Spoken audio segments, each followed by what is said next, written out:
যাবতীয় প্রশংসা মহান আল্লাহ তাআলার জন্য। সালাতু সালাম বর্ষিত হোক মুহাম্মদ সাল্লাল্লাহু আলাইহি ওয়াসাল্লামের প্রতি। সম্মানিত মুসলিম কারাম, আজকে পবিত্র জুমায় আমাকে যে বিষয়টা নিয়ে আলোচনা করার জন্য বলেছেন আপনাদের মসজিদের পক্ষ থেকে, সেটা হচ্ছে তাওহীদ। ইনশাআল্লাহ নির্দিষ্ট সময় খুবই সংক্ষিপ্ত আকারে এই বিষয়ে আলোচনা করার ইচ্ছা পোষণ করছি। ওয়া মা তাওফীক ইল্লা বিল্লাহ আলাইহি তাওয়াক্কালতু ওয়া ইলাইহি উনীব। সম্মানিত উপস্থিতি, প্রথমে বলে নিই যে আমার মতো ছোটখাটো একজন মানুষ যে তাওহীদের মতো এত ব্যাপ্তি একটা বিষয়, বড় একটা বিষয় আলোচনা করবে বা আলোচনা করে আপনাদেরকে সম্পূর্ণভাবে বুঝাতে সক্ষম হবে, এটা সম্ভব না। এটার জন্য দরকার হচ্ছে বড় বড় যারা শাইখ মাদানী বা আলেমরা আছেন, ওনারা ভালোভাবে বলতে পারবে। তারপরও যেহেতু আল্লাহ তাআলা কিছু ইলম দিয়েছেন বা ইলম অর্জন করার তৌফিক দিয়েছেন, আলেমদের সহবতে থাকার সুযোগ করে দিয়েছেন, তো তাদের থেকে কিছু যেহেতু জেনেছি, এজন্য সেই সকল বিষয়গুলা আপনাদের সাথে শেয়ার করব। আশা করি যে আপনারা শুরু থেকেই মনোযোগ সহকারে আলোচনাটা মনোযোগ সহকারে শুনবেন, এটা আমার বিশ্বাস। তাওহীদ এটাকে যদি আমি বলি সহজ ভাষায়, যে এটা হচ্ছে এমন একটা বিষয় যেটার ব্যাপারে যারা সবচেয়ে সম্মানিত মানুষ, উচ্চ স্তরের মানুষ, তারা কখনোই কম্প্রোমাইজ করেন নাই। আমরা এটা জানি যে সবচেয়ে উচ্চ স্তরের মানুষ কারা? যারা নবী রাসূল। তো তারা এটার বিষয় কখনোই কম্প্রোমাইজ করেন নাই। তাদের সম্পত্তি চলে গেছে, সন্তান সন্ততি মারা গেছে, পরিবার ত্যাগ করতে হয়েছে, যা করা লাগছে সব করছেন। কিন্তু এই তাওহীদ হচ্ছে এমন একটা বিষয় যেটার ব্যাপারে কোনো নবী রাসূল আদম আলাইহিস সালাতু ওয়াস সালাম থেকে শুরু করে নিয়ে মুহাম্মদ সাল্লাল্লাহু আলাইহি ওয়াসাল্লাম পর্যন্ত কোনো নবী রাসূল কখনোই কম্প্রোমাইজ করেন নাই। উনাদেরকে নারীর লোভ দেখানো হয়েছে, সম্পত্তির লোভ দেখানো হয়েছে, ক্ষমতার লোভ দেখানো হয়েছে, তারপরে পরিবারকে হত্যা করার হুমকি দেওয়া হয়েছে, উনাদেরকে হত্যা করার হুমকি দেওয়া হয়েছে। যত ধরনের বাধা বিপত্তি সৃষ্টি করা দরকার এবং যত ধরনের ক্ষমতা বা অর্থ সম্পদ দেওয়া দরকার সবকিছু করছে, তারপরেও এটার ব্যাপারে উনারা কখনো আপোষ করেন নাই। তো এটা সংক্ষেপে এবার বুঝেন তাহলে তাওহীদ জিনিসটা কত উঁচু হইতে পারে, যে সর্বশ্রেষ্ঠ মানুষদেরকে দিয়েই আল্লাহ তাআলা এটা বাস্তবায়ন করার জন্য তাদেরকে পাঠিয়েছেন, এবং কি তারা এটার ব্যাপারে কখনোই কম্প্রোমাইজ করেন নাই। এটার ব্যাপারে কখনোই কি করেন নাই? ছাড় দেন নাই, ছেড়ে কথা বলেন নাই যে ঠিক আছে তোমাদেরটাও চলবে আমাদেরটাও চলবে, তোমরাও একদিন করো আমরাও একদিন করি। এটার ব্যাপারে বিন্দু মাত্র একটা মুহূর্ত কখনোই ওনারা ছাড় দেন নাই। এটাই হচ্ছে তাওহীদ। তো এবার আমরা আসি যে এটার শাব্দিক এবং পারিভাষিক অর্থ। সহজভাবে যদি আমি বলি তাওহীদ, আগে এটা বলে রাখি, তাওহীদ এটা কোনো কোরআন এবং সহিহ হাদিসে এই শব্দটা আসে নাই। এই শব্দটা এটা জানার জন্য বলতেছি, এটা ফিতনার জন্য বলতেছি না যে যেহেতু হুজুর কোরআন হাদিসে আসেন না আপনি এটা বলতেছেন কেন। ঠিক আছে, এটা জানার জন্য বলতেছি যে তাওহীদ শব্দটা এরকম সরাসরি ভাবে কোরআনে এবং হাদিসে আসে নাই, কিন্তু উলামায়ে কেরাম বিভিন্ন গবেষণা করে এই শব্দটা কি করেছেন? ব্যবহার করেছেন। এবং যুগে যুগে কোনো উলামায়ে কেরাম এই ব্যাপারে কোনো দ্বিমত পোষণ করেন না যে এটা এখানে ফিতনা সৃষ্টি হচ্ছে বা এটা বিদআত, হ্যাঁ, এরকম কোনো কিছুই কোনো উলামায়ে কেরাম যারা গ্রহণযোগ্য আলেম আছে তারা এটা কখনোই কি করেন না? দ্বিমত পোষণ করেন নাই। তো তাওহীদ এটা মানে কি? এটা যদি আমি সহজভাবে বলি যে তাওহীদ শব্দটা আসছে ওয়াহাদা ইউওয়াহিদু তাওহীদ থেকে, বাবে তাফঈল থেকে এসেছে। এটার অর্থ হচ্ছে, শাব্দিক অর্থ হচ্ছে কোনো কিছুকে একক করে দেওয়া। কোনো কিছুকে কি করে দেওয়া? মানে একা একা করে দেওয়া। একক মানে অনেক হয়তো বুঝতে না, একক মানে হচ্ছে একা একা করে দেওয়া, যে তিনি ওই জিনিসটা থেকে একক, আলাদা, একক। বুঝতে পেরেছেন? এটা হচ্ছে শাব্দিক। এখন পারিভাষিক অর্থটা অনেক সময় শাব্দিক অর্থ যদি জানা যায়, শাব্দিক অর্থের মাধ্যমে ওই বিষয়টা সম্পর্কে সম্পূর্ণভাবে জানা যায় না। এটার জন্য দরকার হচ্ছে পারিভাষিক অর্থ। শাব্দিক অর্থ এটা ব্যাপক কোনো কিছুকে বোঝানোর জন্য শাব্দিক অর্থটা ব্যবহার করা হয়। তো যখন কোনো কিছু সীমাবদ্ধ করে দেওয়া হয় সেটার জন্য দরকার হয় পারিভাষিক অর্থ। তো এটা কি বিষয়কে একক করে? পারিভাষিক দিক থেকে তাওহীদ বলা হয় মহান আল্লাহ তাআলার ক্ষমতা, অস্তিত্ব, ইবাদতের ক্ষেত্রে, নাম এবং গুণাবলীর ক্ষেত্রে তার পালনকর্তা হিসেবে তিনি যে একক, এটা মনে প্রাণে বিশ্বাস করা, এটাই হচ্ছে তাওহীদ। মানে আল্লাহ তাআলা যে রব হিসাবে, পালনকর্তা হিসাবে, সৃষ্টিকর্তা হিসাবে, রিজিকদাতা হিসাবে একক, ইবাদতের ক্ষেত্রে তিনি যে একক, একমাত্র তার ইবাদত করতে হবে। যত নাম এবং গুণাবলী আছে যেগুলো কোরআন এবং হাদিস দ্বারা সাব্যস্ত, এই ক্ষেত্রে যে তিনি একক, অনন্য, এটা মনে প্রাণে বিশ্বাস করা, এটা হচ্ছে তাওহীদ। আশা করি বুঝতে পেরেছেন। তো এটা হচ্ছে শাব্দিক এবং পারিভাষিক অর্থ। এবার আমরা এটা বলি এটার গুরুত্ব, তাওহীদের ইসলামের মধ্যে তাওহীদের গুরুত্ব কেমন। তো প্রথমে তো একটু বলেছি এটার গুরুত্ব কেমন, যেটার ব্যাপারে কি করেন নাই, নবী রাসূল কম্প্রোমাইজ করেন নাই। তারপর যে তাওহীদ, এটা যদি আপনি কবুল না করেন বা গ্রহণ না করেন, এটা ছাড়া কোনো মানুষই, সে পৃথিবীর মধ্যে যত ক্ষমতাধর মানুষই হোক না কেন, সে ইসলামে প্রবেশ করতে পারবে না। কোনো মানুষ যদি আজকে বলে যে ভাই আমি 1 বিলিয়ন টাকা দিচ্ছি, হ্যাঁ আমি ইসলামে আমারে প্রবেশ করান, ঠিক আছে, তবে আপনাদের যে মূল প্রধান যে কনসেপ্ট তাওহীদ, এটা আমি কবুল করব না। সে যত বিলিয়ন, যত কোটি টাকা সমস্ত সম্পদ যদি ব্যয় করে দেয়, তারপরও সে ইসলামে প্রবেশ করতে পারবে না। তো তাওহীদ হচ্ছে এটার গুরুত্ব, তাহলে বুঝেন। তাই একজন মানুষ যদি ইসলামে সে এটা বলে যে আমি ইসলামে প্রবেশ করব বা ইসলামে প্রবেশ করতে চাই বা আমি ইসলাম কবুল করতে চাই, তাহলে তাকে সর্বপ্রথম যেটা গ্রহণ করতে হবে সেটা হচ্ছে কি, তাওহীদ। একজন মানুষ যদি মনে করে না ইবাদত করতেছে, নামাজ পড়তেছে, লম্বা লম্বা সিজদা করতেছে, তার অর্থ সম্পদ দান করতেছে, যাকাত দিতেছে, হজ করতেছে, হ্যাঁ সে সবকিছু করে ফেলো, কিন্তু যদি তার তাওহীদ ঠিক না থাকে, তাহলে সে কি করতে পারে না, ইসলামে পরিপূর্ণভাবে প্রবেশ করতে পারে না। তো তাওহীদ হচ্ছে এটা, এটা হচ্ছে তাওহীদের 1 নম্বর গুরুত্ব যেটা বলছে। তারপর 2 নম্বর যে গুরুত্ব সেটা হচ্ছে যে দেখেন, আমরা জানি যে পৃথিবীর শুরু থেকে আল্লাহ তাআলা প্রথম যে নবী রাসূল বা নবী পাঠাইছেন, উনি হচ্ছেন কে, আদম আলাইহিস সালাতু ওয়াস সালাম। আর শেষ নবী হচ্ছে মুহাম্মদ সাল্লাল্লাহু আলাইহি ওয়াসাল্লাম। প্রায় অনেক নবী রাসূল পাঠাইছেন, এটার সংখ্যা সাধারণত এটা বলে মানে গণনা করা এটা আল্লাহ তাআলাই কি ভালো জানেন, এটার সংখ্যা কিরকম হতে পারে। তো যত নবী রাসূল এসেছেন, সকল নবী রাসূলের কমন যে দাওয়াত সেটা হচ্ছে তাওহীদ। সকল নবী রাসূলের কিন্তু শুরুর দিক দিয়ে সবাই কিন্তু সালাতের কথা বলে নাই, বুঝতে পারছেন? সালাত সকল নবী রাসূলের ছিল না। সকল নবী রাসূলের কি ছিল না, সালাত নামাজ ছিল না, হজ যাকাত সবার উপর ছিল না।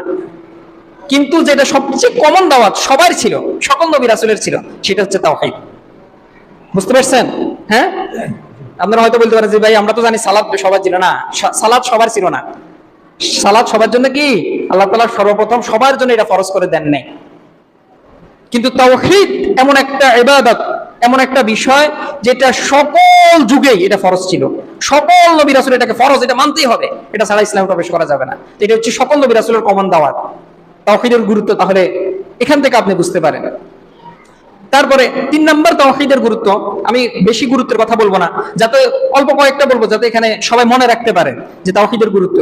3 নম্বর এবং সর্বশেষ যে গুরুত্বটা সেটা হচ্ছে তাওহীদ ছাড়া এই পৃথিবীতে একজন মানুষ কখনোই ভালো মানুষ হতে পারে না। আপনি বলতে পারেন যে কি বলেন ভাই, হ্যাঁ আমরা জানি যে একজন মানুষ অনেক সুন্দর, হিন্দুদের মধ্যে অনেক ভালো মানুষ আছে, সৎ ব্যবসায়ী আছে, সত্যবাদী আছে, ঠিক আছে, তারপরে সততা আছে, তার মধ্যে অনেক ভালো আচরণ করে, যেটা অনেক মুসলমানরা করে না। আমরা ঠিক না অনেক সময় বলি না যে অমুক মুসলমানের থেকে অমুক হিন্দু অনেক ভালো, নাউযুবিল্লাহ, আল্লাহ তাআলা আমাদেরকে হেফাজত করুন, যেটা আমরা বলি আমাদের অজান্তে আমরা বলি যে, কিন্তু ইসলামের দৃষ্টিকোণ থেকে যে একজন মানুষ কখনোই ভালো মানুষ হইতে পারে না। আপনি শুধু ইসলামের কথা বাদ দেন, ইসলাম বাদ, ইসলামের দৃষ্টিকোণ থেকে না, এমনি পৃথিবীর দৃষ্টিকোণ থেকে আমি বলতেছি, বর্তমান সমাজের ভালো মানুষের যে সংজ্ঞা বা ডেফিনিশন দেয়, ঠিক আছে, সেই সংজ্ঞা থেকে আমি বলতেছি, সেই সংজ্ঞা থেকে আমি প্রমাণ করব যে তাওহীদ ছাড়া একজন মানুষ কখনো ভালো মানুষ হতে পারে না। আচ্ছা বলেন তো, একজন মানুষ সত্যবাদী, তাহলে সে ভালো মানুষ না? হ্যাঁ, সে লেনদেনে স্বচ্ছ, সে ভালো মানুষ না? স্বচ্ছ। সে মানুষের সাথে সদাচরণ করে, উত্তম আচরণ করে, সে ভালো মানুষ না? ভালো মানুষ। তার ভিতরে যত কোয়ালিটি আছে ভালো মানুষের সব আছে। মনে করেন এই ভালো মানুষটার মধ্যে শুধু একটা কোয়ালিটি নাই, সেটা হচ্ছে কৃতজ্ঞতা, যে একজন মানুষ তার উপকার করতেছে, সে মানুষের প্রতি কৃতজ্ঞ না, এই মানুষটা কি ভালো মানুষ? যদিও তার মধ্যে যত সততা আছে, সদ্গুণ আছে, সবকিছু থাকুক না কেন, দুনিয়ার চোখে সে কি মানুষ না? ভালো মানুষ না। এখান থেকে হচ্ছে মূল কনসেপ্টটা, যে একজন মানুষ দেখেন কৃতজ্ঞ না, মনে করেন সে সবকিছু করতেছে, তার বাবা তাকে খাবার দিতেছে, পড়ার জন্য সবকিছু দিতেছে, কিন্তু সে বাবার প্রতি কৃতজ্ঞ না, বাবার কৃতজ্ঞতা আদায় করতেছে না, তাহলে কি সে ভালো মানুষ হতে পারবে? সে ভালো মানুষ হতে পারবে না। দেখেন, আমরা এটা বিশ্বাস করি সকল মানুষ যে আল্লাহ তাআলা, যারা মুসলিম, যে আল্লাহ তাআলা আমাদেরকে কি দেন? রিজিক দান করেন, ঠিক না? এই যে আমরা যে অক্সিজেন নিচ্ছি, এটার ব্যবস্থা কে করে দিয়েছেন? আল্লাহ করে দিয়েছেন। আল্লাহ যদি না করতেন তাহলে আপনি করতে পারতেন? তাহলে এই যে উপকার করতেছে, আপনাকে রিজিক দিচ্ছে, পড়ার জন্য জামা দিচ্ছে, তারপরে শ্বাস নেওয়ার জন্য অক্সিজেন দিচ্ছে, আপনাকে হাত পা চোখ এগুলো সব কে দিয়েছেন? আল্লাহ দিয়েছেন। তাহলে আপনার কি আমার উচিত না যে যিনি আমাকে এগুলো দিচ্ছেন, এরকম তো অনেক মানুষ আছে তাদেরকে এগুলো দেন নাই, তো আমার উনার প্রতি কৃতজ্ঞতা আদায় করা, এটা কি উচিত না? উচিত। তো যে মানুষটা মনে করেন কৃতজ্ঞতা আদায় করে না, তাহলে সে কি ভালো মানুষ হতে পারে? হ্যাঁ, তো এটাই হচ্ছে তাওহীদ। তো একজন মানুষ কখনোই ভালো মানুষ হইতে পারবে না যদি সে তাওহীদ কবুল না করে। সে আবার যত ভালো মানুষই হোক না কেন, আমি একটু দুনিয়াবি উদাহরণ দিয়ে আপনাদেরকে বুঝেছি যে একজন মানুষ, তার সব ভালো গুণ আছে, কিন্তু সে বাবার প্রতি কৃতজ্ঞ না, মায়ের প্রতি কৃতজ্ঞ, শুধু কৃতজ্ঞতার গুণটা তার কাছে নাই, তাহলে সে ভালো মানুষ হইতে পারবে না। অনুরূপ ভাবে আল্লাহ সুবহানাহু ওয়া তাআলা আপনাকে আমাকে রিজিক দিচ্ছেন, ঠিক আছে, সবকিছু দিচ্ছেন, আপনার আমার তো অন্তত পক্ষে এটা দায়িত্ব, কর্তব্য যে আমাকে কে সৃষ্টি করছেন, আমি কি এমনি এমনি আসছি, এটা জানা। একজন ভালো মানুষ তো কখনো উদাসীন হইতে পারে না, ঠিক না? একজন মানুষ এটা চিন্তা করবে, আরে যে আমার যে এগুলো দিচ্ছে, অমুক মানুষ তো এগুলো দিচ্ছে না, এগুলো আমাকে কে দিচ্ছে, আমি একটু ওনার সম্পর্কে একটু জানি। এই পৃথিবীটা যে এমনি এমনি আমাকে আলো বাতাস দিচ্ছে, এগুলো তো এমনি এমনি সৃষ্টি হয় নাই, ঠিক আছে না? এই উনি কে সৃষ্টি করছেন, এটা তো একজন মানুষের জানা। সে তো উদাসীন হইতে পারে না, সে তো অকৃতজ্ঞ হইতে পারে না। তো একজন মানুষ কখনোই ভালো মানুষ হইতে পারবে না সে যদি কি না হয়, কৃতজ্ঞ না হয়, এবং সে যদি তাওহীদপন্থী না হয়। বুঝতে পেরেছেন? তারপরে এবার 3 নম্বর যে বিষয়টা নিয়ে আলোচনা করবো সেটা হচ্ছে যে পৃথিবীর শুরু থেকে কি আল্লাহ তাআলা মানে তাওহীদ দিয়ে পাঠাইছেন, নাকি বিভিন্ন আল্লাহ তাআলা বলছেন বা মানুষ এই বিশ্বাস নিয়ে জন্মাইছে যে একাধিক স্রষ্টার ইবাদত করবে, সৃষ্টিকর্তা একাধিক, মানুষ এই কনসেপ্ট নিয়ে বড় হয়েছে বা এই কনসেপ্ট জেনে এসেছে পৃথিবীর শুরু থেকে, ইসলামিক দৃষ্টিকোণ থেকে পৃথিবী, এবং কি আধুনিক বিজ্ঞানও এটা বলে, যারা সমাজ বিজ্ঞান আছে, মনোবিজ্ঞান আছে, তারা বলে যে এটা কখনোই হইতে পারে না যে সৃষ্টিকর্তা বা যিনি এই ভূখণ্ড সৃষ্টি করছেন, যে তিনি মানুষদের মধ্যে ভেদাভেদ সৃষ্টি করার জন্য একসময় বলবে যে আমি একজন, মানে তাওহীদ, আবার বলবে যে আমি একাধিক জন। এটা কখনো হইতে পারে না। বুঝতে পারছেন? তো এটা আমরা বিশ্বাস করি মুসলমানরা যে শুরু থেকে আল্লাহ তাআলা মানুষদেরকে এই দ্বিধাদ্বন্দ্ব দিয়ে, বা এই দ্বিধাদ্বন্দ্ব ছিল না মানুষের মধ্যে। এই দেখেন, পৃথিবীতে সর্বপ্রথম যে খারাপ কাজটা শুরু হয়েছে আমরা জানি, শিরক, এটা খারাপ কাজ, ঠিক না? চুরি করা এটা খারাপ কাজ, ডাকাতি করা এই খারাপ কাজ। পৃথিবীতে সর্বপ্রথম যে খারাপ কাজটা শুরু হয়েছে সেই খারাপ কাজটা কি বলেন তো? হত্যা করা। হাবিল কাবিলের ঘটনা শুনেন না আপনারা? পৃথিবীতে সর্বপ্রথম যে অন্যায় কাজটা শুরু হয়েছে সেটা কিন্তু শিরক না, সেটা হচ্ছে কি হত্যার যে গুনাহ, হত্যার যে অন্যায়টা, সেটা শুরু হয়েছে। তো আল্লাহ তাআলা যারা দেখা গেছে পৃথিবীতে শুরু থেকে ছিল, তারা তাওহীদপন্থী হিসেবেই ছিল। বুঝতে পারছেন? তারা কি ছিল? তাওহীদপন্থী ছিল। এমনকি আপনাদেরকে বলে রাখি যে কাবিল, যে সেও কিন্তু মূর্তি পূজারী ছিল না, সেও কি ছিল? তাওহীদপন্থী ছিল। তার পরবর্তী জেনারেশন থেকে আস্তে আস্তে কি তাওহীদ থেকে বিচ্যুত হয়েছে। আমি এখানে আপনাদেরকে বলি, ইবনে কাসির রাহিমাহুল্লাহ উনি ওনার তাফসীরের মধ্যে বলছেন যে শিরক এটা আদম আলাইহিস সালাতু ওয়াস সালাম থেকে শুরু হয় নাই। অনেক মানুষ মনে করতে পারে যে আদম আলাইহিস সালাতু ওয়াস সালাম যেহেতু আমাদের আদি পিতা, উনার থেকে মনে হয় বা উনার সন্তান সন্ততি থেকে শুরু হয়েছে। না, এটা সত্য না। আদম আলাইহিস সালাতু ওয়াস সালামের মৃত্যু পর্যন্ত মানুষ কি ছিল? তাওহীদপন্থী ছিলেন, এক স্রষ্টার ইবাদত করত। তারপরে শীশা আলাইহিস সালাতু ওয়াস সালাম আসছে হাবিল কাবিলের বংশধর থেকে, উনাদের বংশধরটাও তাওহীদপন্থী ছিল। শীশা আলাইহিস সালাতু ওয়াস সালাম উনি একজন নবী ছিলেন, উনার যারা অনুসারী ছিল তারাও তাওহীদপন্থী ছিল। নূহ আলাইহিস সালাতু ওয়াস সালামের আগে, শীশা আলাইহিস সালাতু ওয়াস সালামের প্রায় মৃত্যুর কাছাকাছি সময়, যে তখন মানুষ দেখা গেছে তাওহীদ থেকে সরে গেছে। কিভাবে সরছে সেটা জানা দরকার। যে আল্লাহ তাআলা পবিত্র কোরআনে বলছেন যে ওয়াকালু লা তাযারুন্না আলিহাতাকুম ওয়া লা তাযারুন্না ওয়াদ্দাও ওয়া লা সুওয়া, যে তারা বলে যে তোমরা ত্যাগ করিও না যে ওয়াদকে। ওয়াদ হচ্ছে একজন সৎ ব্যক্তি, ওয়াদ, সুআদ, ইয়াগুস, ইয়াউক, যে উনারা 5 জন, উনারা হচ্ছে শীশা আলাইহিস সালাতু ওয়াস সালামের পরবর্তী সবচেয়ে সৎ ব্যক্তিবর্গ। বুঝতে পারছেন? এই 5 জন, যে মানুষ উনাদের কোনো কথা সমাজের মানুষ গ্রহণ করত, উনারা যখন কোনো কথা বলতেন মানুষ গ্রহণ করত, কারণ উনারা অত্যন্ত বুজুর্গ এবং সৎ ব্যক্তি ছিলেন, ভালো মানুষ ছিলেন।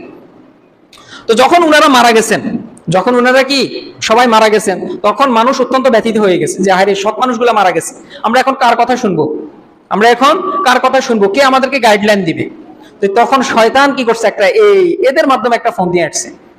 তো শয়তান তাদেরকে বলছে যে এক কাজ করো, যে তোমরা এই সৎ ব্যক্তিদেরকে, চেহারা তো মনে আছে, তাদের চেহারার অনুরূপ কিছু আকৃতি তৈরি করো, যাতে তাদেরকে দেখলে যে তোমাদের ইবাদত করার যে একটা জজবা, কারণ ওনারা যেহেতু অত্যন্ত বুজুর্গ মানুষ ছিলেন, ইবাদত গুজার মানুষ ছিলেন, হ্যাঁ, তো তাদেরকে দেখলে তোমাদের কি আল্লাহর প্রতি ইবাদত করার কামনা বাসনা জাগবে, মন মানসিকতা কি সৃষ্টি হবে। তো তারাও চিন্তা করলো যে আসলেই তো ভালো বুদ্ধি, তো আমাদের তো ইবাদতে মন লাগতেছে না। এটা স্বাভাবিক। মনে করেন একজন আলেম আপনাদের মসজিদে যদি থাকে, ঠিক আছে, উনি অত্যন্ত ভালো মানুষ, হ্যাঁ, তো উনাকে দেখলে আপনাদের কি ইবাদত করার প্রতি একটা জজবা তৈরি হবে না? হবে। তো এই ওয়াদ, সুআদ, ইয়াগুস, ইয়াউক উনারাও এরকম মানুষ ছিলেন। তো এরা চিন্তা করলো আসলে আমরা যদি এরকম প্রতিকৃতি যদি তৈরি করি, তো উনাদেরকে তো সবাই চিনে, তো উনাদের চেহারা দেখলে কি সবাই ইবাদত করার প্রতি একটা জজবা তৈরি হবে, একটা আগ্রহ তৈরি হবে। তো এইটা থেকে কি ওনারা সর্বপ্রথম মূর্তি তৈরি করছেন ওনাদের আকৃতি করে, বুঝতে পারছেন?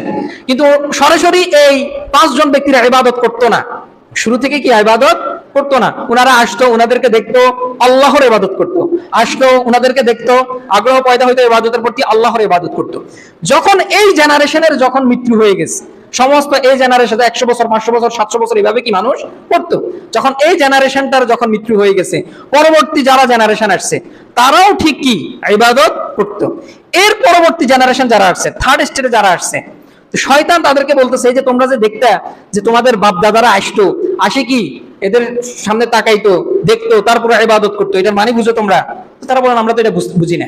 তো শয়তান বলতেছে যে তারা কি করতো, এই মানুষগুলার ইবাদত করতো, এই মানুষগুলাকে সেজদা করতো।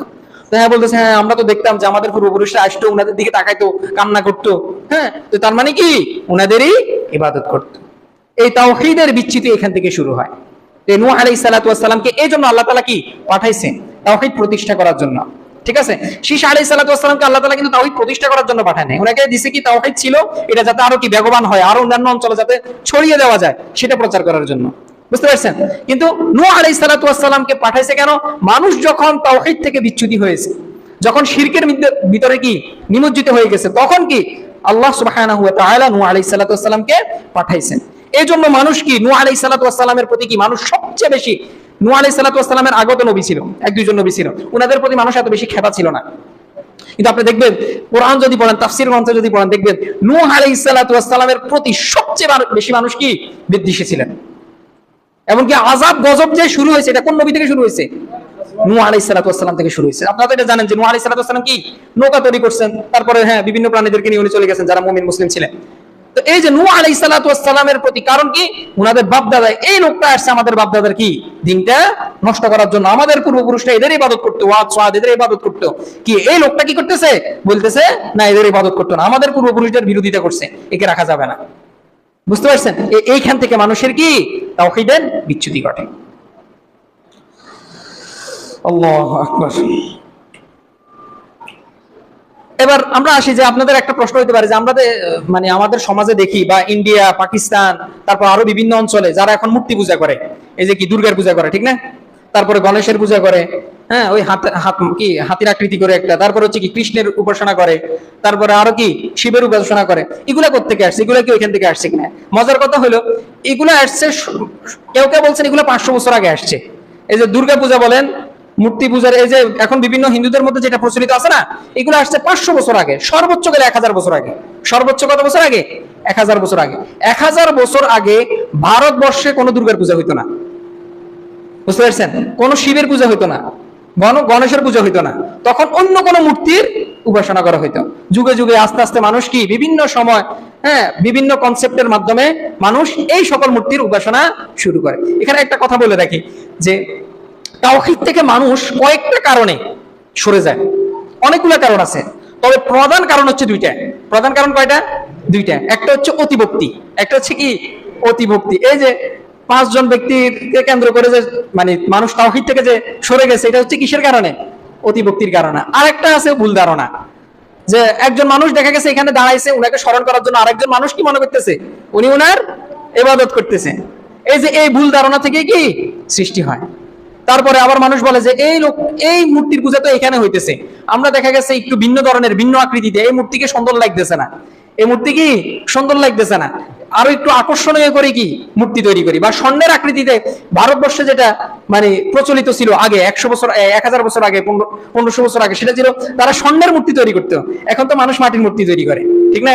পুতুলের মূর্তি তৈরি করে। কিন্তু তখন যারা ছিল তখন তারা কিসের কোন মূর্তির ইবাদত করতো? স্বর্ণের মূর্তি।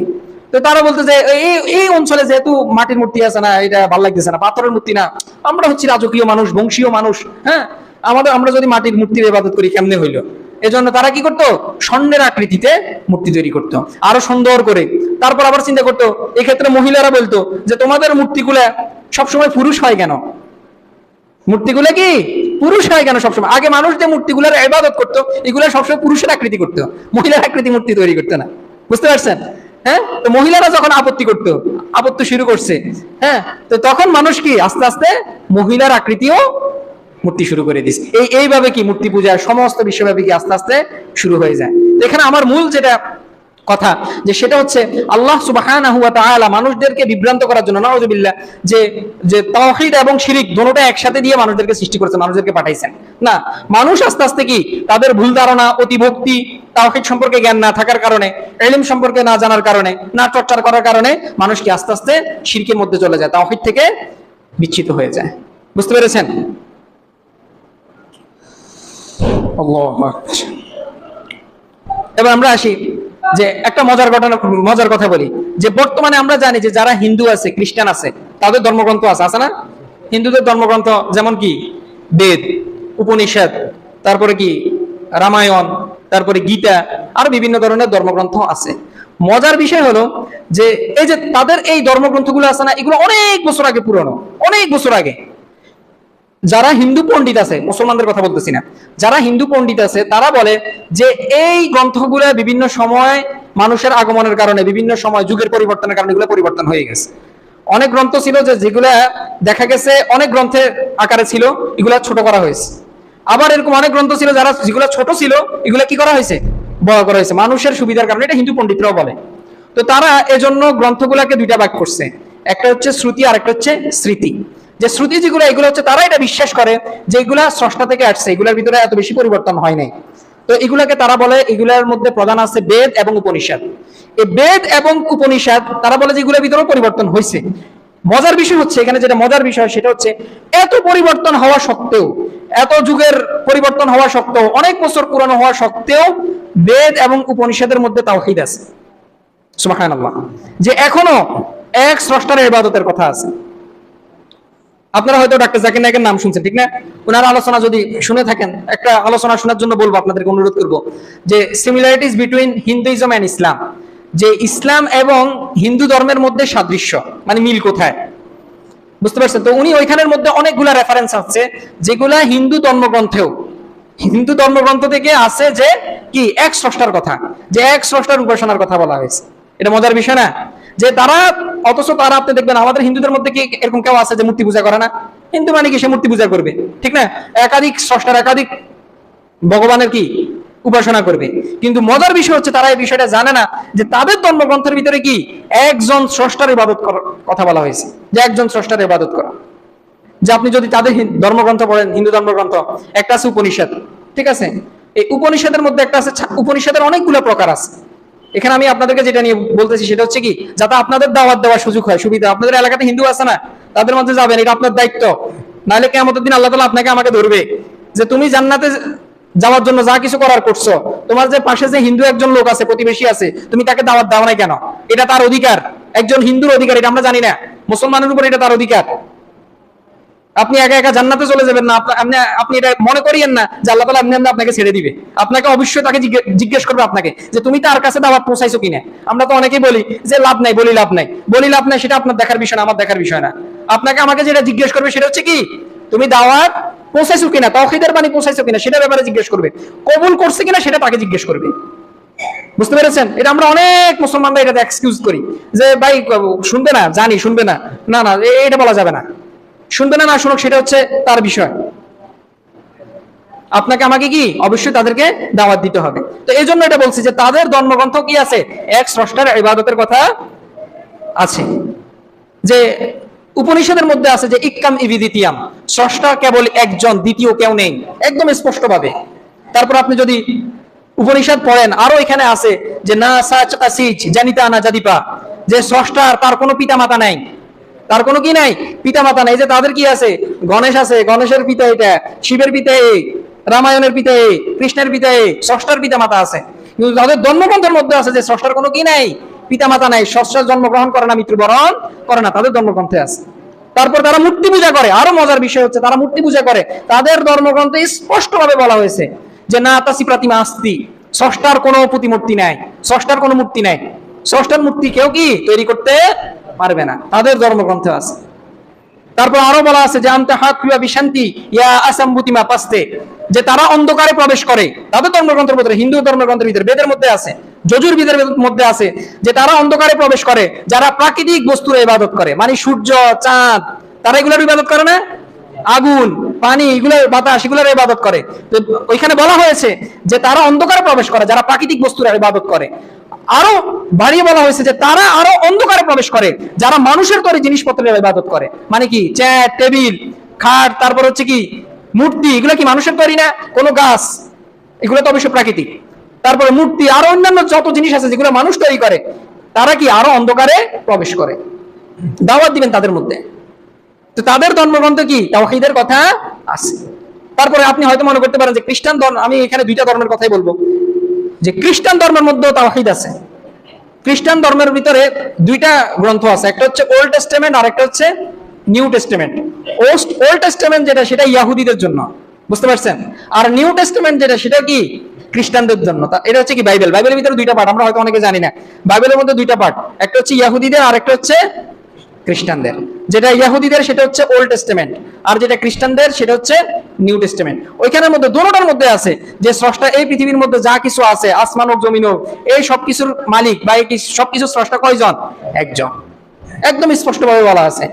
এবং কি তাদের যে নবী রাসূল, বাইবেলের মধ্যে যে নবী রাসূলের কথা আছে, সবকিছু তার পরিবর্তন হয় নাই। কিছু জিনিস আছে যেগুলো কি অপরিবর্তনীয় আছে এখনো, যেখানে ভিতরে নবী রাসূলের কথা আছে। এবং কি ঈসা আলাইহিস সালাতু ওয়াস সালাম নিজে বলছেন যে শামা ইসরাঈল ওয়া আবনাই হাইদ ওয়া আবনাল খাদ, যে হে ইসরায়েলের অধিবাসী, যে আমাদের স্রষ্টা, আমাদের প্রভু কেবল একজন। ঈসা আলাইহিস সালাতু ওয়াস সালাম, বাইবেলের মধ্যে এখনো আছে, এটা এখনো মজুদ আছে। তো আপনারা আরেকটা আলোচনা শুনবেন, এগুলো একটা জাকির নায়কের আলোচনা, যে similarities between Islam and Christianity, যে খ্রিস্টান ধর্ম এবং ইসলামের মধ্যে সাদৃশ্য কি, দেখবেন ওইখানে কি ওইগুলা আছে। তো এত বিকৃতি দেখেন, সুবহানাল্লাহ। আপনাদের কাছে হয়তো অবাক লাগতেছে না, কিন্তু আমার কাছে এটা অনেক অবাক লাগতেছে, এবং এটা খুশির বিষয় যে এত বিকৃতি হয়েছে, এত পরিবর্তন হয়েছে, তারপরেও কি তাওহীদের যে বাণী সেটা কি করতে পারে না, পরিবর্তন হয় নাই। যে তাদের পরিবর্তন এত বেশি হয়েছে, এত বেশি হয়েছে, আল্লাহ সুবহানাহু ওয়া তাআলা নারাজ হয়ে পবিত্র কোরআনে একটা আয়াত বলছেন যে ফাওয়াইলুল লিল্লাযিনা ইয়াকতুবুনাল কিতাবা বিআইদিহিম, যে দুর্ভোগ বা ধ্বংস তাদের জন্য যারা নিজ হাতে কিতাব রচনা করে, কিতাব লেখে। ফাওয়াইলুল লিল্লাযিনা ইয়াকতুবুনাল কিতাবা বিআইদিহিম সুম্মা ইয়াকুলুনা হাযা মিন ইনদিল্লাহ লিয়াশতারু বিহি থামানান কালিলা, অথবা দুনিয়ার সামান্য মূল্যের জন্য বলে যে এটা আল্লাহ তাআলার পক্ষ থেকে আসছে। সুম্মা ইয়াকুলুনা হাযা মিন ইনদিল্লাহ, এটা আল্লাহ তাআলার পক্ষ থেকে আসছে। লিয়াশতারু বিহি থামানান কালিলা, দুনিয়ার সামান্য মূল্যের জন্য মানুষের কাছে বিক্রি করে।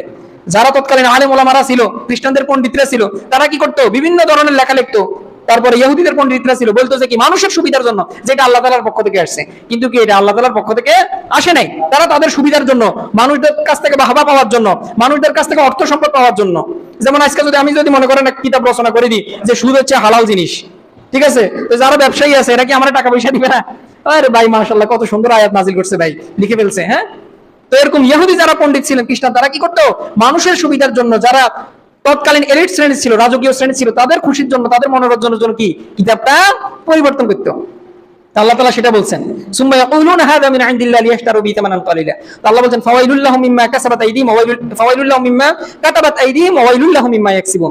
তারা যে হাতে সেটা রচনা করছে সেটার জন্য ধ্বংস, এবং এই কিতাব রচনার মাধ্যমে যে অর্থ তারা উপার্জন করছে সেটাও তাদের জন্য ধ্বংস। তো তারা কিতাবটাকে এত পরিবর্তন করছে, এত পরিবর্তন করছে, এত পরিবর্তন করার পরেও কি তাওহীদ জিনিসটা এখন আলহামদুলিল্লাহ অক্ষত আছে। এখন আপনি যদি বাইবেল পড়েন, হিন্দুদের ধর্মগ্রন্থ পড়েন, ওইখানে কি এক স্রষ্টার কথা আছে। সুবহানাল্লাহ, আল্লাহু আকবার। এবার আমরা আসি যে তাওহীদ, এটার প্রকারভেদ নিয়ে। কোরআন হাদিসে এবং সরাসরি এরকম তাওহীদ প্রকারভেদ বলে না যে তাওহীদ এত প্রকার, তাওহীদ এত প্রকার। এটা হচ্ছে কি আলেমদের গবেষণা অনুযায়ী। এবং আপনি যদি কোরআন পড়েন, আমি আপনাদেরকে প্রকার বললে আপনি নিজেও কি কোরআনের মধ্যে এই তিন প্রকারের বাহিরে পাবেন না। তো তাওহীদ হচ্ছে কত প্রকার? তিন প্রকার। একটা হচ্ছে তাওহীদে রুবুবিয়্যাহ, এটা আমরা সবাই জানি। আরেকটা হচ্ছে তাওহীদে উলুহিয়্যাহ, আরেকটা হচ্ছে তাওহীদ আসমা ওয়াস সিফাত। এখন তাওহীদে রুবুবিয়্যাহ কি, এগুলো আসলে জানা খুবই দরকার, খুবই প্রয়োজন।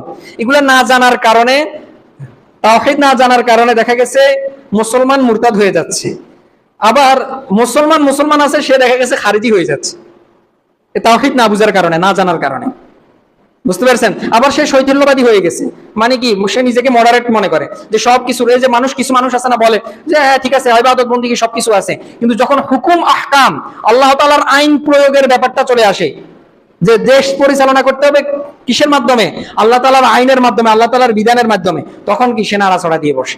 অথচ সে মুসলিম, সে মনে করে কি ইসলাম হচ্ছে দ্বীনের সাথে বিষয়, ধর্মের সাথে বিষয় হচ্ছে ইসলাম, আর দুনিয়াবি যত বিষয় আছে সেটা হচ্ছে কি আমাদের মন মতো। গণতন্ত্র যেভাবে বলছে, সেকুলারিজম যেভাবে বলছে, কমিউনিজম যেভাবে বলছে, ন্যাশনালিজম যেভাবে বলছে, সেভাবে চলবে কি দেশ। আর ধর্ম হচ্ছে কি, এটা মসজিদের বিষয়, আলেম ওলামাদের বিষয়, এখানে দেশের মধ্যে নাই। এই যে তার তাওহীদের মধ্যে কি, সে মুরতাদ হয়ে গেছে। যে এরকম বিশ্বাস লালন করবে, সে আর মুসলিম থাকতে পারে না। তো এই জন্য তাওহীদের প্রকারগুলো জানা অত্যন্ত জরুরি। যে তাওহীদুর রুবুবিয়্যাহ, এটা হচ্ছে কি, আল্লাহ তাআলা সৃষ্টিকর্তা, আল্লাহ খালিক, আল্লাহ সবকিছুর মালিক, আল্লাহ তাআলা সবাইকে রিজিক দান করেন। তারপর হচ্ছে কি, আল্লাহ তাআলা লালন পালন করেন, আল্লাহ তাআলা হুকুম আহকাম বিধি বিধান আমাদের উপর প্রয়োগ করেন। এটাই হচ্ছে কি, আরো আছে, এটা হচ্ছে তাওহীদুর রুবুবিয়্যাহ। যদিও কিছু কিছু আলেম ওলামায়ে কেরাম তারা তাওহীদুল হাকিমিয়্যাহ বা হুকুম আহকামগত তাওহীদ এটাকে আলাদা প্রকার করতে চাইছেন, কিন্তু যারা গ্রহণযোগ্য সালফে সালেহিন তারা বলছেন যে তাওহীদে যে হুকুমিয়্যাহ আছে এটা কিসের মধ্যে পড়ে যায়, তাওহীদে রুবুবিয়্যাহর মধ্যে। কেন, কিছুক্ষণ পর বলতেছি। তারপর 2 নম্বর যেটা, সেটা হচ্ছে তাওহীদে উলুহিয়্যাহ, মানে হচ্ছে কি, আল্লাহ তাআলার জন্য সেজদা করা, আল্লাহর ইবাদত করা, তার কাছেই দোয়া করা, তার কাছেই দোয়া করা, তার জন্যই মানত করা, তাকেই ভয় পাওয়া, তার কাছে আশা ব্যক্ত করা, এগুলাই হচ্ছে কি তাওহীদে উলুহিয়্যাহ। এবার বলতেছি যে তাওহীদের রুবুবিয়্যাহ, এই হাকিমিয়্যাহ কিভাবে রুবুবিয়্যাহর মধ্যে। তো ওলামায়ে কেরাম সহজভাবে এই দুইটার কনসেপ্টটা বোঝানোর জন্য, বিশেষ করে আবু বকর জাকারিয়া হাফিজাহুল্লাহ, ওনার এই কনসেপ্ট আমার খুব ভালো লাগছে। যিনি বলতেছেন যে তাওহীদের রুবুবিয়্যাহ হচ্ছে আল্লাহ আপনাকে যে যা কিছু দেন সেটা হচ্ছে তাওহীদের রুবুবিয়্যাহ, আর আপনি আল্লাহকে যা কিছু দেন সেটা হচ্ছে তাওহীদে উলুহিয়্যাহ। সহজ ভাষা, বুঝতে পারছেন? হ্যাঁ, তো আল্লাহ তাআলা আপনাকে কি দেন, রিজিক দেন, আল্লাহ আপনাকে লালন পালন করেন, আল্লাহ আপনার মালিক, আল্লাহ আপনাকে সৃষ্টি করছেন। তো হুকুম আহকাম এটা কে দিবেন, আল্লাহ দিবেন। এই জন্য এটা কি তাওহীদে রুবুবিয়্যাহর মধ্যে পড়ে গেছে, বুঝতে পারছেন? আর আপনি আল্লাহকে সিজদা করবেন, আর কাউকে করা যাবে না। আপনি আল্লাহর ইবাদত করবেন, আর কারো ইবাদত করা যাবে না। আপনি আল্লাহর কাছে, তার কাছেই দোয়া করবেন, আর কারো কাছে দোয়া করা যাবে না। আপনি তার জন্য মান্নত করবেন, আর কারো কাছে কি মান্নত ব্যক্ত করা যাবে না। আপনি তাকে সিজদা করবেন, তার উপরে যত আশা ভরসা সব তার জন্য করবেন, একমাত্র তাকেই ভয় পাবেন। ঠিক আছে, এটাই হচ্ছে কি তাওহীদে উলুহিয়্যাহ, বুঝতে পেরেছেন? তারপর হচ্ছে তাওহীদে আসমা ওয়া সিফাত। এখানে দুইটা বিষয়, একটা হচ্ছে আসমা মানে হচ্ছে নাম, আর সিফাত মানে গুণ। আসমা এটা মানে হচ্ছে নাম। আল্লাহ তাআলা পবিত্র কোরআন এবং সহিহ হাদিসে আল্লাহ যত নাম দিয়েছেন, আপনি সেইগুলোর মাধ্যমে বা সেগুলোর উসুলে আল্লাহ তাআলার কাছে দোয়া করতে পারবেন, চাইতে পারবেন, এবং সেগুলো মনে প্রাণে কি করতে হবে, বিশ্বাস করতে হবে। একটু বলতেছি, এখানে একটু সমস্যা আছে। আসমা সিফাতের ক্ষেত্রে মানুষ কি, এই আসমা সিফাতের ক্ষেত্রে মানুষের ভুল বুঝাবুঝির ক্ষেত্রে দুইটা ফিরকা হয়ে গেছে। দুইটা কি ফেরকা হয়ে গেছে, মাতুরিদি আশারি, আপনারা নাম শুনছেন না? এই দুইটা ফেরকা হয়েছে মূলত কি তাওহীদে আসমা ওয়া সিফাতকে কেন্দ্র করে। এই দুইটা ফেরকা হয়ে গেছে, ইসলাম থেকে কি আলাদা হয়ে গেছে তারা। আল্লাহ হেফাজত করুন। তো এই জন্য এই দুইটা কনসেপ্ট বোঝা দরকার। এখানে সমস্যাটা কেন হয়েছে, কেন পৃথক হয়ে গেছে তারা? মুসলমান হওয়া সত্ত্বেও তাওহীদের রুবুবিয়্যাহকে তারা বিশ্বাস করে, উলুহিয়্যাহকে বিশ্বাস করে, তারপরেও কি এই তাওহীদ আসমা ওয়া সিফাত এটা বিশ্বাস না করার কারণে কি ইসলাম থেকে তারা আলাদা হয়ে গেছে। এটা বোঝা দরকার, খুবই দরকার। আল্লাহ তাআলার যত নাম আছে কোরআন এবং সহিহ হাদিসে, এবং যত গুণ আছে, যেমন আল্লাহ তাআলা দেখেন, আল্লাহ তাআলার হাত আছে, আল্লাহ তাআলার পায়ের কথা আছে, আল্লাহ তাআলার সহিহ হাদিস আল্লাহ তাআলার আঙ্গুলের কথা আছে, আল্লাহ তাআলার পায়ের গোজার কথা আছে, আছে না এগুলা? আল্লাহ তাআলার চেহারার কথা আছে। ঠিক আছে, এই যা কিছু আল্লাহ বলেছেন, এগুলা যেভাবে বলছেন, এগুলা কোন রকম পরিবর্তন নিজের মন মতো করে বুঝা যাবে না। যেগুলো যেভাবে আসছেন, আল্লাহ তাআলা যেভাবে বর্ণনা করছেন সেভাবে বিশ্বাস করা, এটা হচ্ছে কি তাওহীদ আসমা ওয়া সিফাত। কোন রকম পরিবর্তন করা যাবে না। আল্লাহ বলছেন আল্লাহ তাআলার হাত আছে, আল্লাহ তাআলার হাত মানে কি, ওরে আল্লাহর বুঝি হাত আছে আঙ্গুল মতো?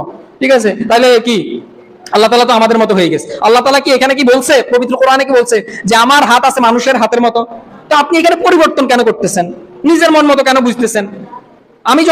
আমি যদি বলি অমুক জঙ্গলে এরকম একটা প্রাণী আছে, ওই প্রাণীর আমি হাত দেখছি, পা দেখছি, আপনি কি এটা মনে করবেন অমুক জঙ্গলে যে ফাহাদ ভাই প্রাণীর কথা বলছে ওর হাতটা আমাদের মতো? আপনি কি এটা মনে করবেন না? আমি বললাম যে তিমি মাছের লেজ আছে, এখন আপনি কি এটা মনে করবেন যে তিমি মাছের লেজ হচ্ছে ইলিশ মাছের লেজের মতো? না। তো আপনি এটা কেন মনে করতেছেন, যেখানে আল্লাহ তাআলা আপনাকে বলে নাই, আমাকে বলে নাই যে আল্লাহ তাআলার হাত আছে এটা আমাদের হাতের মতো? আপনি এটা কেন মনে করবেন? এটা আল্লাহ তাআলার সিফাত, আল্লাহ তাআলার হাত, আল্লাহ তাআলার পা এটা আল্লাহর সিফাত, আল্লাহ তাআলার চেহারা এটা আল্লাহর সিফাত, আল্লাহ তাআলার আঙ্গুল এটা আল্লাহ তাআলার সিফাত, আল্লাহ তাআলা দেখেন, এগুলো আল্লাহ তাআলার সিফাত। যত সিফাত আছে আল্লাহ তাআলা যেভাবে বলছেন সেভাবে কি করা, বিশ্বাস করার। এটা বিশ্বাস করা যে লাইসা কামিসলিহি শাই, তার মতো কোনো কিছুই নেই। আল্লাহ তাআলা বলছেন আল্লাহ তাআলার দুই হাতে ডাইন হাত। এখন আপনি বলবেন যে আল্লাহ তাআলা আমাদের এই হাত হচ্ছে ডাইন হাত, এই হাত হচ্ছে বাম হাত, তার মানে আল্লাহ তাআলার এই হাতও এখানে। আপনারা তো এটা মনে করতে বলে নাই, আপনাকে এটা বিশ্বাস করতে বলছে যে আল্লাহ তাআলার দুই হাতে ডাইন হাত, ব্যাস এটা বিশ্বাস করবেন। কিভাবে আছে সেটা আল্লাহ মালুম, আমি দেখি না, আমি জানি না। আমি দেখলে হয়তো বলতে পারতাম, আমি দেখি না, আমি জানি না। জান্নাতে গেলে যখন আল্লাহ তাআলার দিদার পাবো, দেখবো, তখন ইনশাআল্লাহ কি বলতে পারবো যে আল্লাহ তাআলা কিভাবে বলছেন, ঠিক না? তো এই জন্য এইটা কনসেপ্টটা ক্লিয়ার হওয়া খুব দরকার। এই যে বললাম না যে তাওহীদের রুবুবিয়্যাহ ঠিক আছে, উলুহিয়্যাহ ঠিক আছে, কিন্তু আসমা ও সিফাতের ক্ষেত্রে যায় কি দুইটা দল হয়ে গেছে, বড় বড় দুইটা দল, আশআরী এবং মাতুরিদি। তারা আল্লাহ তাআলার সব সিফাতকে তারা বিশ্বাস করে না। তারা বলে যে আল্লাহ তাআলার মাত্র 7 থেকে 8টা গুণ আছে, আর গুলো তারা তাআউইল করে, ব্যাখ্যা করে বিভিন্ন ভাবে। আল্লাহ তাআলা আমাদেরকে হেফাজত করুন। কয়টা শেষ? 40-এ না 30-এ? আচ্ছা, আমি তো জানি। আচ্ছা, একটু সময় নিচ্ছি, যে শেষ করে দিচ্ছি। যে তাওহীদ, এবার আসি যে আমরা তো দেখা গেছে কোনো কিছু যদি লাভ বা ক্ষতি না বুঝি, ওইটা থেকে দেখা গেছে দূরেও সরিয়ে আসি না, আবার এটা করতেও মনে যায় না, ঠিক না? তো তাওহীদের এটার কি ফজিলত আছে, এটার কি লাভ আছে? যে তাওহীদ যখন আপনি এটা কবুল করবেন, যখন আপনি তাওহীদবাদী হবেন, সর্বপ্রথম যে ফজিলত সেটা হচ্ছে কি আপনার পিছনের যত গুনাহ আছে আল্লাহ তাআলা সকল গুনাহ কি করে দিবেন? মাফ করে দিবেন। আপনি যদি আল্লাহ তাআলা আমাদেরকে হেফাজত করুক, আপনি মনে করেন ব্যভিচারে আছেন, ব্যভিচার করছেন, নাউযুবিল্লাহ, আল্লাহ হেফাজত করুক। আপনি কারো হত্যা করছেন, আল্লাহ তাআলা আমাদের হেফাজত করুক। যত ধরনের গুনাহ আছে, এবং ইসলামের মধ্যে সবচেয়ে যেটা বড় গুনাহ সেটা হচ্ছে শিরক। আপনি এত বছর একদম শুরু থেকে মনে করেন আপনি 80 বছর হায়াত পেয়েছেন, আপনি কত কি 79 বছর একদম কি মূর্তি পূজা করছেন, শিরক করছেন, আপনি কি লাস্ট মুহূর্তে এসে আপনি কি তাওহীদপন্থী হয়ে গেছে, আপনার যত গুনাহ আছে সব গুনাহ কি আল্লাহ তাআলা মাফ করে দিবেন। এটাই হচ্ছে তাওহীদের কি সবচেয়ে বড় ফজিলত। সুবহানাল্লাহ। তারপর তাওহীদের যে দ্বিতীয় ফজিলতের কথা বলবো সেটা হচ্ছে যে আপনার আমরা এটা কি কেউ বলতে পারি যে আমার আমল কবুল হয়েছে বা কবুল করে ফেলছেন, এটা কেউ আশা করে বলতে পারি না, ঠিক না? কিন্তু একটা আশা করা যায় যে আমার আমল হয়তো কি কবুল হচ্ছে বা আল্লাহ কবুল করবেন, এটা আশা করা যায়। এটা আপনি কেবল তখনই আশা করবেন যদি আপনি তাওহীদপন্থী হন। যদি তাওহীদপন্থী না হয় তাহলে এটা আশা করার কোনো সুযোগ নেই যে আমার আমল কি আল্লাহর কাছে কবুল হচ্ছে। বুঝতে পারছেন? এটা হচ্ছে তাওহীদের কি দ্বিতীয় ফজিলত। 3 নম্বর যে ফজিলত সেটা হচ্ছে আল্লাহ তাদেরকে বন্ধু বলেছেন। সর্বপ্রথম আল্লাহ তাআলা, যারা আল্লাহ তাআলার বন্ধু, আমরা তো মনে করি যে পাঞ্জাবি পড়ে, দাঁড়ি বড় বড়, ঠিক আছে, মাদানী শেখ বা অন্য কিছু টাইটেল আলা, এ মনে আল্লাহর ওলি না, এ আল্লাহর ওলি না। আপনি যে ইমানদার, আপনি কি আল্লাহ তাআলার ওলি। আল্লাহ তাআলা ওলি হওয়ার জন্য আরো অনেক কিছু লাগে, তবে সর্বপ্রথম যারা ওলি, আপনি যদি আল্লাহর ওলি হইতে চান তাহলে কি করতে হবে? তাওহীদ কবুল করতে হবে। আল্লাহ তাআলা পবিত্র কোরআনে আমরা জানি যে একটা ফেমাস একটা আয়াত আছে যে কি আল্লাহু ওয়ালিয়ুল লাযিনা আমানু ইউখরিজুহুম মিনাজ যুলুমাতি ইলান নূর, যে আল্লাহ হচ্ছে কি তাদের বলি যারা কি ঈমান আনে এবং কি তিনি তাদেরকে অন্ধকার থেকে আলোর দিকে নিয়ে যান। তো আমি যদি আল্লাহর বন্ধু হওয়া অনেক সহজ, তাওহীদপন্থী হইতে হবে।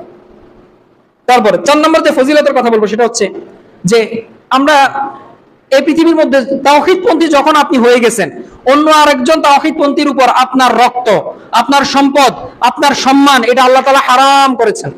আপনি তাকে অন্যায়ভাবে তার সম্পদ আত্মসাৎ করতে পারবেন না, অন্যায়ভাবে কি তার রক্ত প্রবাহিত করতে পারবেন না, তার সম্মানে আপনি আঘাত করতে পারবেন না। আল্লাহ রাসূল সাল্লাল্লাহু আলাইহি ওয়াসাল্লাম বলছেন যে লিল মুমিনি আলাল মুমিনি হারামুন দামুহু ওয়া মালুহু ওয়া ইরদু। একজন মুসলমানের উপর অন্য মুসলমান মুমিনের ফরজ হচ্ছে যে সে তার কি করবে না? রক্ত প্রবাহিত করবে না, তার সম্পদ আত্মসাৎ করবে না, তার মান ইজ্জত আঘাত করবে না। এটা হচ্ছে কি একজন তাওহীদের ফজিলত। তারপরে এটা কয় নাম্বার বলছি? 4 নম্বর। 5 নম্বর হচ্ছে যে তাওহীদপন্থী মুমিনের সাথে যুদ্ধ করা আল্লাহ তাআলা হারাম করেছেন। তার সাথে কি করা যাবে না? যুদ্ধ করা যাবে না। আপনি যদি তার সাথে যুদ্ধ করেন, আল্লাহ তাআলা বলছেন যে তার উপর লানত, আল্লাহ তাআলার ক্রোধ, আল্লাহ তাআলার গোসা, সে চিরকাল জাহান্নামে থাকবে যারা মুমিনকে অন্যায়ভাবে হত্যা করে। নাউযুবিল্লাহ, আল্লাহ তাআলা আমাদেরকে হেফাজত করুক। তারপর সর্বশেষ যে ফজিলতের কথা সেটা হচ্ছে কি আমরা যা কিছু করি সবকিছু কিসের জন্য ভাই? আল্লাহকে পাওয়ার জন্য, জান্নাত লাভের জন্য, ঠিক না? যে একজন তাওহীদপন্থী ছাড়া আপনি কোনোভাবেই আপনি জান্নাতে প্রবেশ করতে পারবেন না। আপনি পৃথিবীর যত যাবতীয় কল্যাণ কাজ আছে, ভালো কাজ আছে, সব করে ফেলেন, কিন্তু আপনি তাওহীদ কবুল করলেন না। এমনকি কোনো মানুষ সে যদি সালাত পড়ে শুরু থেকে একদম শেষ পর্যন্ত, কিয়ামতের আগ পর্যন্ত সিজদায় পড়ে থাকে, আল্লাহর ইবাদত করে, কিন্তু সে তাওহীদপন্থী না, সে জান্নাতে প্রবেশ করতে পারবে না। কিন্তু একজন মানুষ সে তাওহীদপন্থী, সে তার শুরু থেকে জীবনের, এখানে আমি কাউকে গুনাহের জন্য উৎসাহিত করতেছি না, একজন মানুষ তাওহীদপন্থী, সে শুরু থেকে তার জীবনে কোনো নেক আমল করে নাই, কোনো নেক আমল করে নাই, গুনার পর গুনাহ করছে, যে না ব্যভিচার হতে যত গুনাহ আছে সকল গুনাহ সে করছে। আশা করা যায় যে আল্লাহ তাআলা তাকে শাস্তির মাধ্যমে কি দিবেন? জান্নাত দিবেন। এক সময় না এক সময় সে জান্নাতে যাবে। বুঝতে পারছেন? সময় শেষ না? আচ্ছা, তারপর দেখেন যারা তাওহীদপন্থী না, আল্লাহ তাআলা তাদের জন্য জান্নাতকে হারাম করেছেন। আল্লাহ তাআলা পবিত্র কোরআনে বলছে যে আমি যে ইন্নাহু মান ইউশরিক বিল্লাহ ফাকাদ হারামাল্লাহু আলাইহিল জান্নাহ, যে ব্যক্তি আল্লাহ তাআলার সাথে শিরক করবে, যে তাওহীদপন্থী না, যে আমাকে এককভাবে স্রষ্টা হিসেবে মানে নেই, তার জন্য জান্নাত হারাম। তো এই জন্য সম্মানিত উপস্থিতি, যে আমাদেরকে কি হইতে হবে? তাওহীদপন্থী হইতে হবে, নিজের ঈমানকে নবায়ন করতে হবে, নিজের ঈমানের খোঁজ খবর নিতে হবে যে আমার ঈমানের হালত কি। সাহাবায়ে কেরাম তারা যখন একে অপরের সাথে চলাফেরা করতেন, চলাচল করতেন, দেখা হইতেন, তারা ঈমানের চর্চা করতেন, তাদের ঈমানের খোঁজ খবর নিতেন। আমাদের তো ব্যবসা বাণিজ্যের খোঁজ খবর নেওয়া হয় বেশি, তাদের কি করতে, যে আমরা ঈমানের আলোচনা করি, চলো আমরা ঈমানকে নবায়ন করি। তো এই জন্য কি করতে হবে? তাওহীদ শিখতে হবে। উলামায়ে কেরামের কাছে গিয়ে কি তাওহীদ শিখতে হবে, একটু যাচাই করতে হবে যে আমার তাওহীদের মধ্যে কোনো ভেজাল আছে কিনা। আল্লাহ তাআলা আমাদেরকে হেফাজত করুন।